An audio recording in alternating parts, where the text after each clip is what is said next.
কোরআন বুঝতে হলে অন্য কিতাবের সহায়তা লাগবে, কিন্তু আল্লাহ সূরা আল কামারের 17 নম্বর আয়াতে বারবার বলেছেন তিনি কোরআনকে বোঝার জন্য সহজ করে দিয়েছেন।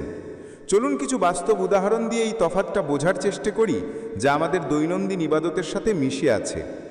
আমরা একে অপরকে সম্ভাষণ জানাতে গিয়ে প্রচলিত নিয়মে বলি আসসালামু আলাইকুম, কিন্তু আল্লাহ তার রাসূলকে এবং মুমিনদের ঠিক কিভাবে সম্ভাষণ জানাতে শিখিয়েছেন। সূরা আল আনাবের 54 নম্বর আয়াতে আল্লাহ রাসূলকে নির্দেশ দিচ্ছেন, যখন মুমিনরা তোমার কাছে আসে তখন তুমি বলো সালামুন আলাইকুম। আল্লাহ শিখিয়ে দিলেন সালামুন, আর আমরা বানিয়ে নিলাম আসসালাম। আল্লাহর শেখানো শব্দচয়ন কি যথেষ্ট ছিল না? আল্লাহর বাণীর চেয়ে কি আমাদের প্রচলিত প্রথা বেশি শুদ্ধ হতে পারে? আবার দেখুন, কোরআন তেলাওয়াতের সময় শয়তান থেকে আশ্রয় চাইতে আমরা সাধারণত বলি আউযু বিল্লাহি মিনাশ শাইতানির রাজিম। এটি একটি সাধারণ বাক্য, অথচ আল্লাহ সূরা আল মুমিনুনের 97 ও 98 নম্বর